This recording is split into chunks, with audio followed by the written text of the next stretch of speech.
અમદાવાદમાં આરટીઓના નિયમોના ધોળા દિવસે પણ ધજાગરા ઉડી રહ્યા છે। ન્યૂઝ 18 ગુજરાતીના રિયાલિટી ચેકમાં મોટો ઘટસ્ફોટ થયો છે। શહેરમાં આંખની બસ ચાલકો ટ્રાફિકના નિયમોને ઘોડીને પી ગયા હોય તે પ્રકારની આ ઘટના છે।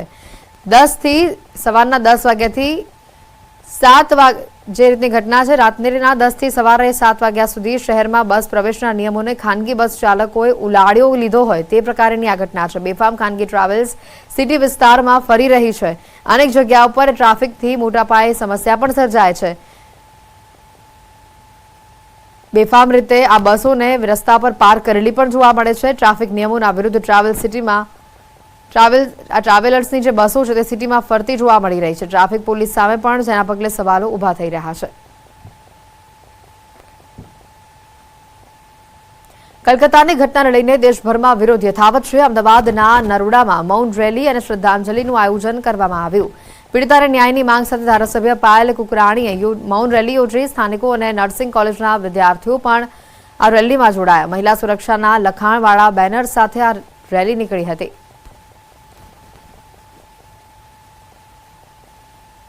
और ये केवल एक आरोपी का काम नहीं है जिसके ऊपर ये डाला गया है, और इस केस को जिस तरह से जो एविडेंस थे वहाँ पे जो ये घटना घटी थी 3rd फ्लोर पे, तो उसको किस तरह से एविडेंस को मिटाया जाए, डिस्ट्रॉय किया जाए, उसका प्रयत्न बार बार हो रहा है। ये ना हो, कड़क कार्रवाई हो, ये हमारी मांग है।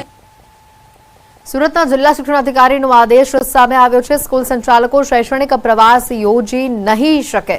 સ્કૂલ પ્રવાસ અંગે નવી ગાઈડલાઈન જાહેર કરવામાં આવશે। સરકારના નવા નિયમો બાદ જ પ્રવાસ શક્ય બનશે। શિક્ષણ વિભાગે જિલ્લા શિક્ષણ અધિકારીઓને સ્કૂલોનો શૈક્ષણિક પ્રવાસ રદ કરવાનો આદેશ કર્યો છે, કારણ કે હજી સુધી શૈક્ષણિક પ્રવાસની માર્ગદર્શિકા જાહેર કરવામાં નથી આવી, જેથી સ્કૂલો શૈક્ષણિક પ્રવાસનું આયોજન નહીં કરી શકે।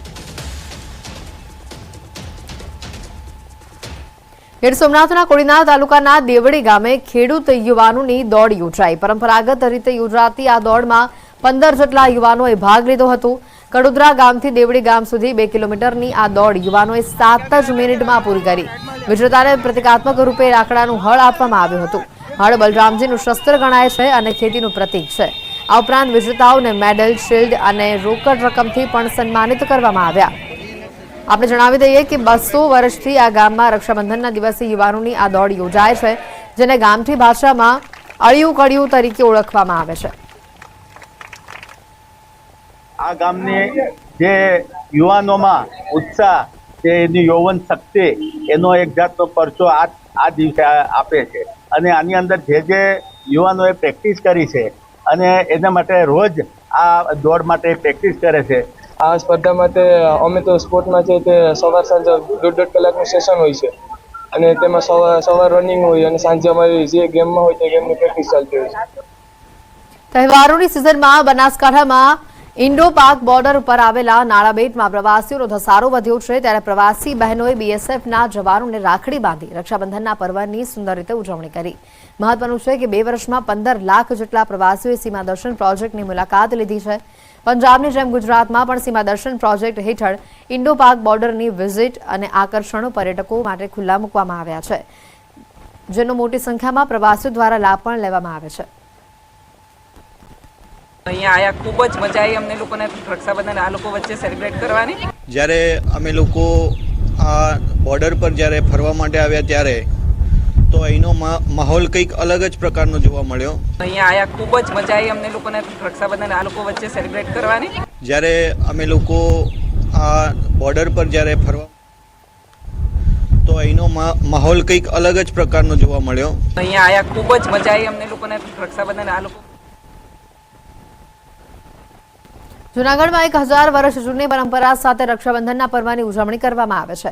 ગ્રામ્ય પરંપરા અનુસાર આ દિવસે વરસાદનો વર્તારો કરવામાં આવે છે। નાના 4 બાળકોને માટલી આપીને ચોમાસાના 4 મહિનાના નામ આપી દેવામાં આવે છે અને દોડાવવામાં આવે છે, જેમાં સૌપ્રથમ માટીને પાણીના કુંડમાં ડૂબકી લગાવવામાં આવે છે અને બાદમાં ભગવાન બલરામના હળની પ્રદક્ષિણા કરવામાં આવે છે। ત્યારબાદ બાળકોને માટલી સાથે દોડાવવામાં આવે છે, જેમાં પહેલા પહોંચતા બાળકને વિજેતા જાહેર કરી ઇનામ આપવામાં આવે છે। સાથે જે બાળક પહેલા પહોંચે તેને તે મહિનાનું નામ આપવામાં આવ્યું હોય ત્યાં વધુ વરસાદ પડવાનું અનુમાન લગાવવામાં આવે છે અને આ વિધિ પૂર્ણ થયા બાદ મીઠાઈ પણ વહેંચવામાં આવે છે। 4 નિર્દોષ નાના નાના બાળકો પસંદ કરી છે. પછી એને જુદા જુદા મહિનાના જે વર્ષા ઋતુના 4 મહિનાના નામ આપી છે. પછી 501 મીટર દૂરથી એને દોડાવી છે. ને હળિયા પાસે જે પહેલો આવે એ મહિનો આવતા વર્ષ માટે ભયંકર વરસાદનો હોય છે. અને આ માન્યતા અમે વર્ષોથી જોઈએ છીએ. 99% ખોટી નથી પડી. પાણી અને અનાજ એ જીવનનો આધાર છે અને એનાથી જ સમૃદ્ધિ અને સુખ પ્રાપ્ત થાય છે. એના પ્રતિકરૂપે અહીંયા હળદરને પરિક્રમા કરી એનું પૂજન કરી ઘટ વિસર્જન કરવામાં આવે. આ ઘટ છે એ સામાન્ય નથી, પ્રજાપતિના ઘડેલા છે. જયપુરમાં રક્ષાબંધનની અનોખી રીતે ઉજવણી થઈ. ગામ લોકો પરંપરાગત હળિયું દોડનું આયોજન કરીને આગામી વર્ષ માટે વરસાદનો વર્તારો કાઢે છે. સાંજના સમયે ગામ લોકો એકત્ર થાય છે અને 4 માટલી લઈને તેની પૂજા વિધિ કરે છે. ગામના લોકો આ 4 માટલીને જેઠ, અષાઢ, શ્રાવણ અને ભાદરવું નામ આપે છે. બાદમાં પાણી ભરેલી માટલી આપી 4 બાળકોને દોડાવવામાં આવે છે. માટલીમાં જેટલું પાણી વધે તેના પરથી આગામી વર્ષમાં વરસાદનો વર્તારો કાઢવામાં આવે છે. ગત વર્ષે આયોજિત હળ દોડમાં જેતલસરના ગામ લોકોએ ચાલુ વર્ષ માટે 90% વરસાદનું અનુમાન લગાવ્યું હતું. આ પરંપરા સાથે ગામ લોકો ખેતરમાં ઉપયોગમાં લેવાતા હળની પણ પૂજા કરે છે. જેતલસર ગામની અંદર આ એક પરંપરા વર્ષોથી જાળવી રાખવામાં આવેલી છે કે વરસાદનું તારણ કાઢવાની પરંપરા છે. જેમ આપણે 4 માટલી 4 છોકરા છે, જેઠ, અષાઢ, શ્રાવણ અને ભાદરવો, એમ 4 મહિના એ મહિનાના નામ આપી અને એ માટલી ભરી અને વરસાદનું તારણ કાઢવામાં, જેટલી માટલી ભરેલી હોય છે પછી ફૂટે ત્યારે એના જે કાંઠા હોય છે તો એની ઉપરથી તારણ કાઢવામાં આવે છે કે જેઠ મહિનાની અંદર આટલો વરસાદ પડશે, ભાદરવાની અંદર આટલો વરસાદ પડશે. આગલા વર્ષના અમે વર્તારાની બધી વરસાદના કાઢતા હોઈએ છીએ. 4 છોકરાને અમે દોડાવતા હોઈએ છીએ. પછી એની અહીંયા બ્રાહ્મણ દ્વારા વિધિ કરાવતા હોઈએ છીએ.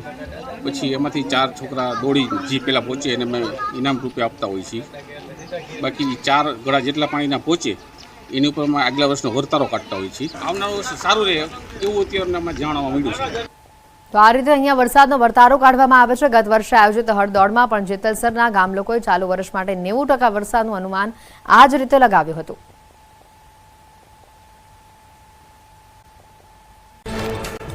સુરતના કાપોદ્રામાં થયેલ અપહરણ મામલે નવો ઘટસ્ફોટ. અપહરણનું નાટક કર્યું હોવાનો ખુલાસો. દુબઈથી આવેલા રૂપિયા પરત ન આપવા માટે કર્યું અપહરણનું નાટક. સીસીટીવી અને પ્રૂફ માટે બનાવાયેલા વિડીયોથી થયો ઘટસ્ફોટ. ભાવનગરમાં 2 પોલીસ કર્મચારીઓ વચ્ચે ઘર્ષણ. વાહન ચેકિંગ સમયે મહિલા પીએસઆઈએ છોટાઉદેપુરના પોલીસ કર્મચારીની કાર ડિટેન કરી. ફેન્સી નંબર પ્લેટ હોવાથી મેમો પકડાવતા ડખો થયો. ફરજમાં રૂકાવટ અંગે પીએસઆઈએ પોલીસ કર્મચારી સામે નોંધાવી ફરિયાદ. મહાદેવ મંદિરમાં ચોરીનો પ્રયાસ. અમદાવાદના ઈસનપુરમાં મંદિરમાં ચોરી કરતો શખ્સ ઝડપાયો હતો. દાનપેટી ઉચકીને બહાર આવતા શખ્સને સ્થાનિકોએ ઝડપી પાડ્યો. સુરતના વીઆર મોલને બોમ્બથી ઉડાવી દેવાની મળી હતી ધમકી. ઈમેલ મળતા જ તાત્કાલિક ખાલી કરાવાયો હતો મોલ. ડોગ સ્ક્વોડ અને બોમ્બ સ્ક્વોડે ઘટના સ્થળે પહોંચીને કરી હતી તપાસ. અરવલ્લીના મોડાસામાં પેટ્રોલ પંપ પર લૂંટ. જીવણપુર પેટ્રોલ પંપ પર ચાકુની અણીએ 68,000ની લૂંટ. ટિન્ટોઈ પોલીસે સમગ્ર મામલે હાથ ધરી તપાસ. અરવલ્લીના મોડાસામાં પેટ્રોલ પંપ પર લૂંટ. જીવણપુર પેટ્રોલ પંપ પર ચાકુની અણીએ 68,000ની લૂંટ. ટિન્ટોઈ પોલીસે સમગ્ર મામલે હાથ ધરી તપાસ. રાજસ્થાનના કોટામાં આવારા તત્વોએ ડઝનેક કારના કાચ તોડ્યા. પીડિતોએ પોલીસ સ્ટેશનનો ઘેરાવ કર્યો. ઘટનાના સીસીટીવી હોવા છતાં નથી પકડાયા આરોપીઓ. સ્થાનિકોનો પોલીસ સામે રોષ.